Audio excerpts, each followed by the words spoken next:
ସ୍ୱାଭିମାନ, ବୁଦ୍ଧିମାନ ବା ଉର୍ଜାବାନ ଏମାନଙ୍କ ମଧ୍ୟରୁ ସାମୂହିକ ଉଦ୍ଦେଶ୍ୟ ପାଇଁ ଶ୍ରେଷ୍ଠ କିଏ?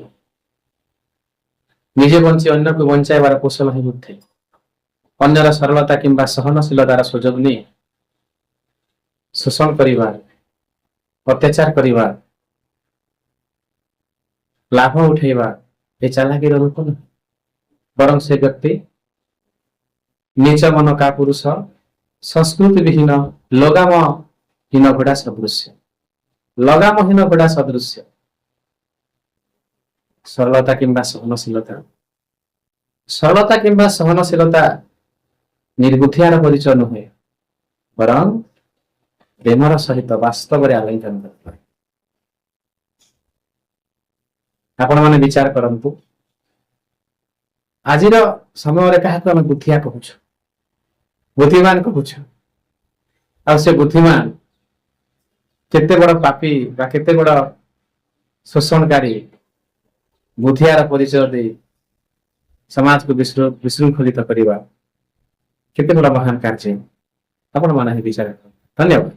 ସ୍ୱାଭିମାନ, ବୁଦ୍ଧିମାନ ବା ଉର୍ଜାବାନ ଏମାନଙ୍କ ମଧ୍ୟରୁ ସାମୂହିକ ଉଦ୍ଦେଶ୍ୟ ପାଇଁ ଶ୍ରେଷ୍ଠ କିଏ? ନିଜେ ବଞ୍ଚି ଅନ୍ୟକୁ ବଞ୍ଚାଇବାର କୌଶଳ ହିଁ ବୁଦ୍ଧି। ଅନ୍ୟର ସରଳତା କିମ୍ବା ସହନଶୀଳତାର ସୁଯୋଗ ନେଇ ଶୋଷଣ କରିବା, ଅତ୍ୟାଚାର କରିବା,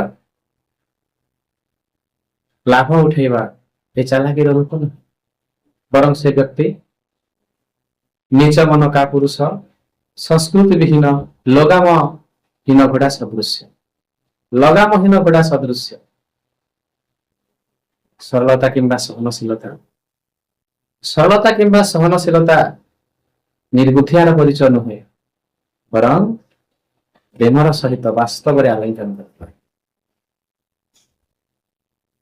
ଆପଣମାନେ ବିଚାର କରନ୍ତୁ, ଆଜିର ସମୟରେ କାହାକୁ ଆମେ ବୁଦ୍ଧିଆ କହୁଛୁ, ବୁଦ୍ଧିମାନ କହୁଛୁ, ଆଉ ସେ ବୁଦ୍ଧିମାନ କେତେ ବଡ଼ ପାପୀ ବା କେତେ ବଡ଼ ଶୋଷଣକାରୀ ବୁଦ୍ଧିଆର ପରିଚୟ ଦେଇ ସମାଜକୁ ବିଶୃଙ୍ଖଳିତ କରିବା କେତେ ବଡ଼ ମହାନ କାର୍ଯ୍ୟ।